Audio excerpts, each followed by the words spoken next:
Happy Friday and welcome back. Name is Carlos Suarez. I'm the broker of Black Swan Home Group.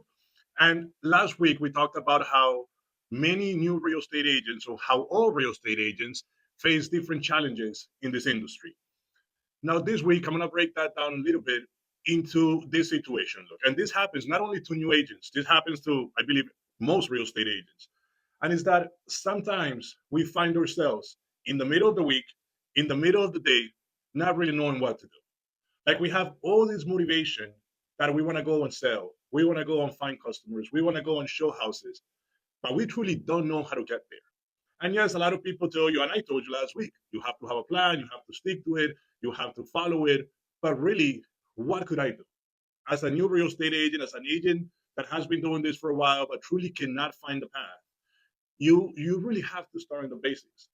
I always say to the agents that real estate is very simple, but it's still really difficult because of that, because we can handle our own schedule, which we think is going to be good, but it's really not. And because having so much time to do so much, because there's so many prospecting activities, we find ourselves not really doing anything, right? And then what sometimes we do, and I see it with the new agents that come to the office, is that we start taking classes and trainings, and then we feel that we have accomplished so much because we have taken so many classes. And yes, taking classes is good. Don't get me wrong. And going to networking events is also good, but it doesn't make you any money, right? And we're here in real estate to help the people, but we also gotta eat, correct? So I want to tell you this. Look, when you become a new real estate agent, your main job, your main job is prospecting. Yes, you have to learn the contracts. Yes, you have to understand the process. Yes, you got to do all those things. But 90% of your job should be on prospecting. And I'm going to tell you the basic things that I believe people should be doing. But what I want you to take from this video is that if you just Google prospecting activities for a real estate agent, you're going to find 15 things that you could do.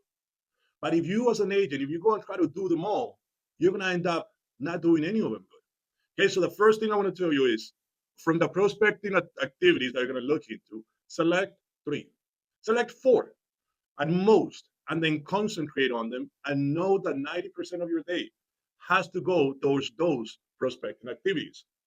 What I believe a new agent should concentrate on, thinking that you guys have different goals. Now, one thing that I see is a lot of agents come into real estate and they'll say, oh, I want to sell $20 million or 10 million. I want to go into luxury.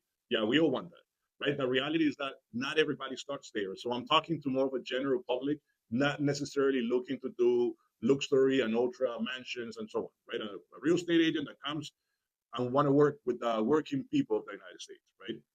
So, first things first, I do believe that rentals are an amazing way of you starting in real estate.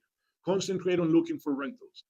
You may be looking at this video from different places in the United States, so you got to check your rules where you are, right? But down here in Miami, if you have access to the MLS, which you should as a real estate agent, find properties that the MLS has already given you permission or the broker has already given you permission to advertise. And then get those properties, go into Facebook Marketplace, and then post those properties. Follow rules, and I'm not here to tell you the rules of the commission and all of that. Follow rules, but get properties from the MLS, post them on Facebook Marketplace or any other similar websites or whatever you can find that you post them, not just on your social media, but something like the marketplace, right? What this is going to do is that it's going to get people to contact you. When you start doing rentals, you get to show properties, you get to open lock boxes, submit offers, and you create a database of people that, yes, they may be renting now, but they're going to be buying in the future at some point. So it helps you to start getting some transactions, and then you make money along the way, correct? You do a $2,500 rental, you make $1,250 plus, I mean, minus whatever your broker is going to charge you, right? But you start making some type of money. So doing the rentals is one of the best things I say. Now, as you do these rentals, you want to start getting really active on social media. The showings you do, when you're doing postings, explaining people and educating people about the process. Now, just don't talk about rentals when you're doing social media because then people are going to see you as a rental agent and nothing more. But do post every time you do a showing, every time you deliver some keys. When you're posting, when you're submitting an offer, you have to be very active in social media because you get to show a lot of people and all your friends and family that you're actually doing something. This is more than just call your sphere and let them know you got a license. This is show your sphere that you're actually working and you're actually doing something, right? So the posting on social media, along with the doing rentals, it starts helping you a lot and it starts creating an image. Now, I do believe that from the beginning, you have to start farming. You have to find a neighborhood close to where you live, right? If I'm talking down here in Miami, if you live in Kendall, don't be farming no Pembroke Pines because, oh, I like the houses in Pembroke Pines. No, you're not going to go there all the time. People are not going to see you so often. So farm something nearby where you live. There's a strategy that is needed because you cannot just be farming any place, anywhere, whatever, right? So go through your broker and ask, how do I select my farming area? But when you select that farming area, you have all the time in the world because you just started, right? So door knocking, door hangers may be one of the things I like the most. You literally go and put door hangers. Now be respectful. If a gate is closed, don't open it. If it says no solicitation, don't put no door hanger, right? So respect those things. But other than that, select your farming area, which it shouldn't be like the whole 33178. No, start small. Okay, 2, 3 blocks. Start putting door hangers. Door hangers are good because people have to get them before they throw them away, right? And also you get to walk. And if you see people, you get to talk to them. Okay, so start with door hangers, postcards, actually door knocking and introducing yourself with a pretty simple script. Mr. Homeowner, Mrs. Homeowner, I'm your neighbor. I live in that house over there. I wanted to see if it bothers you if I give you my information. Something simple and quick like that, you just introducing yourself. And then you have to have a farming plan, right? Because if you door knock once or if you send one door hanger, you're not doing anything, right? So you have to have a plan in which you will continue to do this. And that's the difficult part because you're going to do this for 3, 4, 5, 6 months and you may not get nothing back. But believe me, if you continuously do this, you will become the agent of that area and then people will start eventually reaching back to you. Okay, but you have to start creating that image. And the last thing I'm going to tell you before I end this video that is getting a little longer than what I like is that you have to work your database. Oh, but I don't know a lot of people. Yes, you do. Get your phone and start looking at the people who at some point gave you their phone number. Okay, write them down. And you have to start letting these people know that you're in the industry. Okay, just a simple look. I'm building my database. I would like to get your phone number, your address, your email, your social media. Can you please follow me on social media? You have to reach out to these people that they already like you enough to have given you their phone number. Now, maybe you don't have the phone number. Maybe you have the Instagram page. Okay, then reach out to them through the Instagram page. But you have to create your database of people who love you and that they're going to see how you grow within this career. Your number one source of leads, I believe, is going to come from that group of friends and family that you have. The challenge is that sometimes you guys believe that you're bothering these people.